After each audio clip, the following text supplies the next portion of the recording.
আমি আজকে রান্না করতে চলেছি বোয়াল মাছের ঝোল বড়ি দিয়ে করব। তা প্রথমে আমি কড়াতে দিলাম এক ছোটো বাটির 1 বাটি তেল, সর্ষের তেল দিলাম। আমি প্রথমে কড়াতে একটু নুন দিয়ে দিলাম আর একটুখানি হলুদ দিয়ে দিলাম। আমি এটাতে ভাজবো মাছের ঝোলের বড়ি। আমার বড়ি ভাজাটা হয়ে গেল, আমি এবার তুলে নিচ্ছি প্লেটে। এবার আমি ভাজছি আলুটা ভেজে নিচ্ছি।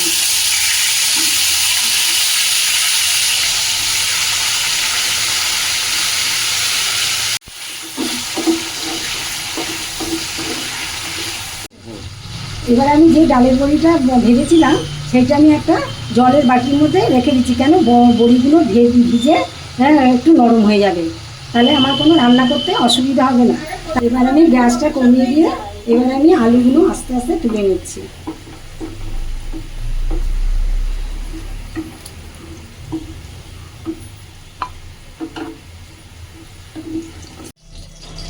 এখন আমি কি করব, বোয়াল মাছ আমার কাছে এখানে 5 পিস আছে বড়, সেটা আমি ভেজে নেব। তারপরে আমি আস্তে আস্তে করে মাছগুলো ছেড়ে দিচ্ছি।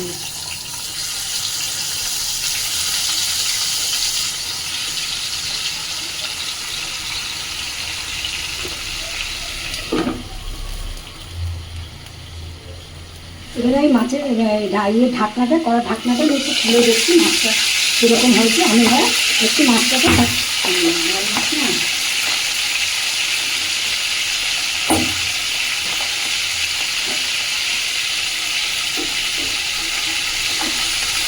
বোয়াল মাছ ভীষণ থাকে, যার জন্য খুব সাবধান করে আমাকে রান্না করতে হচ্ছে।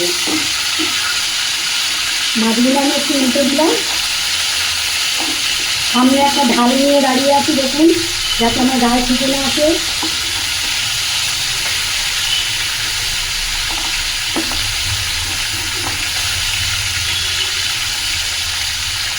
বোয়াল মাছ প্রচণ্ড খেতে।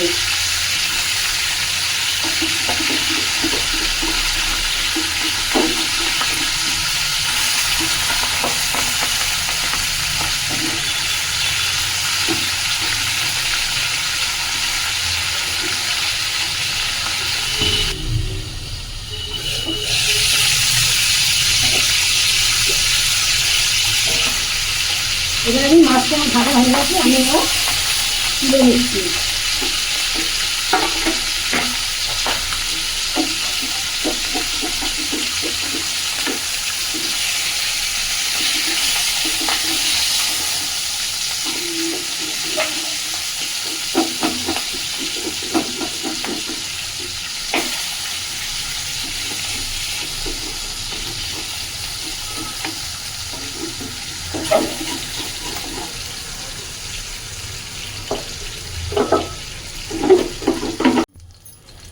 এবারে আমি কড়াতে আর একটু তেল দিয়ে দিচ্ছি। এর মধ্যে আমি একটু মেথি দিয়েছি আর আমি তেজপাতা দিয়ে দিলাম।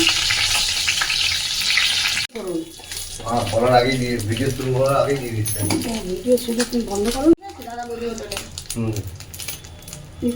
এবারে আমি এর মধ্যে মশলা দিচ্ছি, মশলাগুলো দিয়েছি। আমার কড়াটা পুড়ে যাচ্ছে বলে আমি এর মধ্যে একটু জল দিয়ে দিলাম, আমার একটু জল দিয়ে দিলাম, মশলার জলটা। আচ্ছা, এর মধ্যে আমি দিচ্ছি লঙ্কা বাটা, শুকনো লঙ্কা বাটা, কাশ্মীরি লঙ্কা, আদা বাটা, জিরে বাটা, ধনে বাটা, এইসবগুলো আমি মশলাগুলো একবারে বেটে নিয়েছি। আর মশলার মধ্যে হচ্ছে আপনার বড় এলাচ, ছোট এলাচ, দারচিনি আর লবঙ্গ, সব মশলা আমি একসাথে বেটেছি। বেটে আমি এর মধ্যে দিয়ে দিচ্ছি পেস্ট করে। স্বাদ মতন নুন, তারপর দিচ্ছি আমি হলুদ, 1.5 চামচ আমি হলুদ দেবো।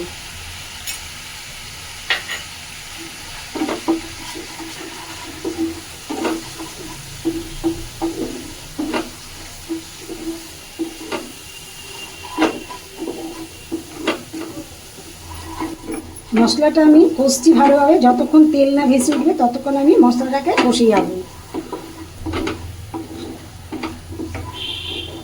একটু মশলা ধোয়া জলটা দিয়ে দিলাম।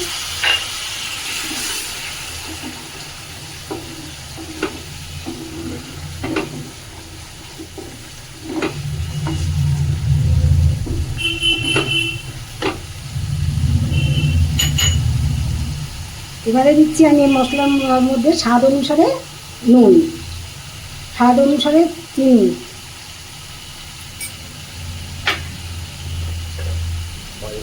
মশলার মধ্যে দিয়ে দিচ্ছি ভেজে রাখা আলু,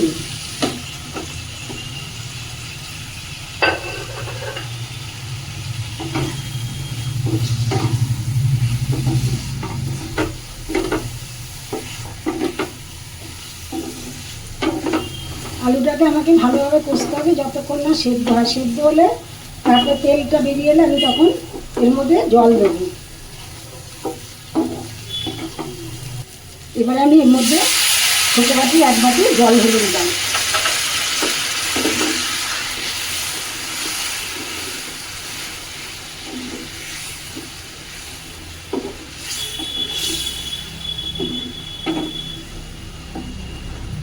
এটাকে আমি ফুটতে দিলাম, দিয়ে আমি একটু চাপা দিয়ে দিলাম, এটা ভাপে তাড়াতাড়ি সেদ্ধ হয়ে যাবে। এবার আমি ঢাকনাটা খুলছি, দেখছি আলুটা কতটা সেদ্ধ হয়েছে। আর এর মধ্যে দিয়েছি যেটার মধ্যে আমি ডালের বড়িগুলো ভিজিয়ে রেখেছিলাম, সেই বড়িগুলো আমি এর মধ্যে দিয়ে দিলাম।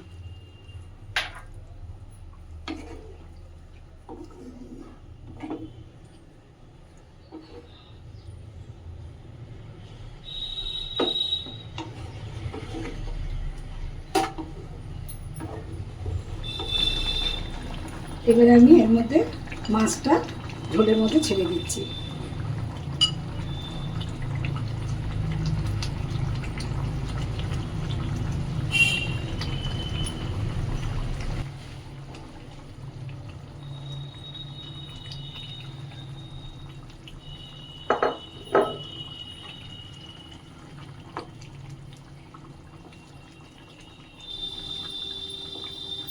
মাছগুলোকে আমি উল্টে পাল্টে দিয়ে দিচ্ছি যাতে মাছের মধ্যে মশলাগুলো ভালো করে ঢুকে যায়। এর মধ্যে আমাকে আরেকটু জল দিতে হবে।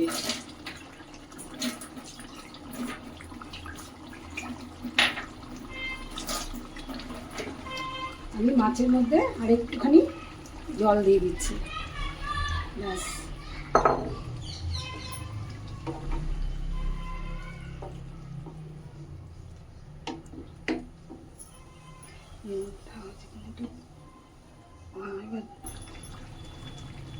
আমার আলুগুলো সেদ্ধ হয়ে গেছে, আমার খালি বড়িটা একটুখানি সেদ্ধ হবে, সেদ্ধ হলে আমি নামিয়ে ফেলবো।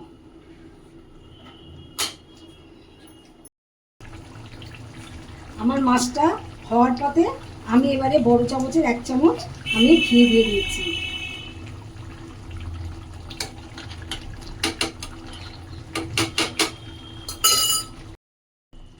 এবারে আমি একটু দিয়ে দিলাম ছোটো চামচের 1 চামচ গরম মশলা।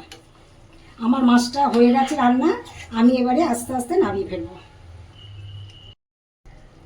আমার মাছ রান্নাটা হয়ে গেছে, আমি গ্যাসটা অফ করে দিচ্ছি, দিয়ে এবারে নামিয়ে ফেলছি। যদি তোমরা এটা দেখে থাকো তাহলে তোমরা একটা লাইক করো, শেয়ার করো, আর একটু সাবস্ক্রাইব করে দিও। হ্যাঁ, পরের আবার যখন নতুন করব তখন তোমাদের কাছে এসে আমি উপস্থিত হব।